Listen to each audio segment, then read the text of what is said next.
Hello and a good day to all on whatever social media platform you may be viewing this message. I hope that you are well. I just wanted to jump on briefly this Monday morning and share another leadership tidbit with you all. And as I'm sharing these tidbits, I do want to stress that these are not just things that I have observed in other leaders and in entities that I have been a part of. Some of these tidbits that I'm sharing have been a part of my own leadership journey, whether it be an error, something good, something bad, or something indifferent. So this is not just me dumping on bad leaders or trying to draw attention to good leaders. This is just something that in my journey, overall, things that I have observed that can be put in a category of my own choosing of good or bad, or somewhere in the middle, things that can lead in one direction or the other.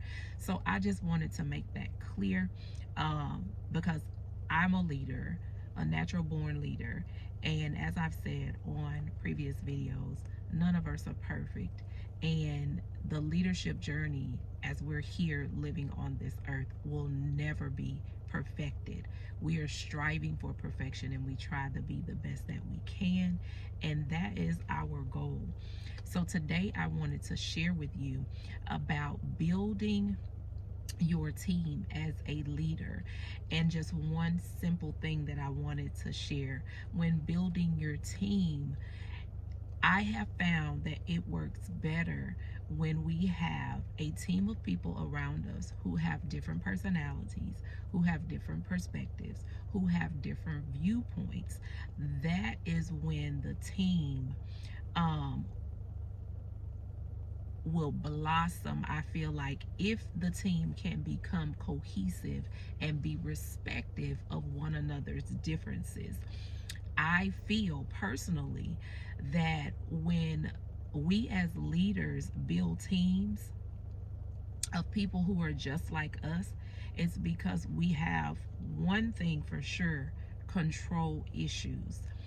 um and we want to be able to keep the thing within a certain parameter and not really have to deal with the responsibility that a lot of times comes with leadership in managing all of the different personalities. But the best system, as far as a team that I have seen in the different places that I have been employed and in the different places that I myself have led. This is an outward view of leadership as well as an introspective view of leadership.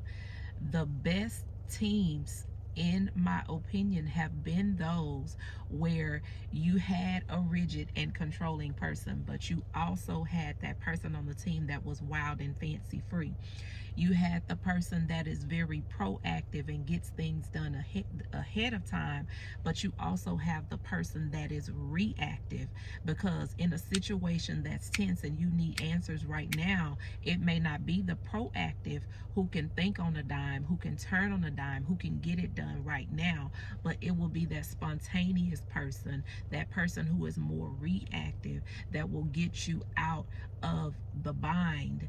And so you have to have those different perspectives. I don't want to say have to, but just again, in my opinion, as I have journeyed through leadership on both sides of it, it has been those teams where everybody is not the same that have functioned the best. And then those people learn to work with, to pull out of one another, and to be respectful of one another's differences. When those teams become cohesive and learn how to work around one another and be fitly joined together when it's time for them to come together, man, I have seen that thing go and just keep going and going and going and going. And it just was phenomenal. And so I want to say to us as leaders that we have to be mindful, of who we're putting around us if we want what is best for what we're leading. And also, we want to be mindful not just of what we're doing in the moment, but where we want to go, where we want to take what we're leading, where do we see it going in the future. Because any good leader, I believe, wants to see territory be increased, but we have to be very careful where territory is increased and capacity is not, because it is my belief that capacity should first be increased. And one key way to do that is the team around you pushing you, pulling you, that iron, sharpening iron, challenging your perspective and challenging your views and challenging you to grow and mature in areas where you otherwise would not. That capacity increase before that territorial increase, in my opinion, is very, very key. And one of the main things that is going to cause that capacity to increase is those different people who are not carbon copies of yourself, and relinquishing that control. Those people being around you and causing, I don't want to say, I guess, turbulence for lack of a better term, but not turbulence in a bad way, because when you consider turbulence, it's absolutely needed and necessary for you to ascend, for you to go up as the altitude shifts. So let us just think about that, ponder on that, grab a hold of that thought, and do with it what we will. I hope that this was helpful for you on today. It has helped me to reflect in my leadership journey. I hope that you all are well, and I hope that you all have a blessed and prosperous day. Until next time, and thank you so much for those who are viewing, even some who are giving feedback, even if it's just a like. If you feel led to, please do share these videos, and let's just get the word out.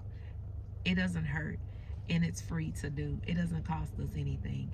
Thanks again. You all have a wonderful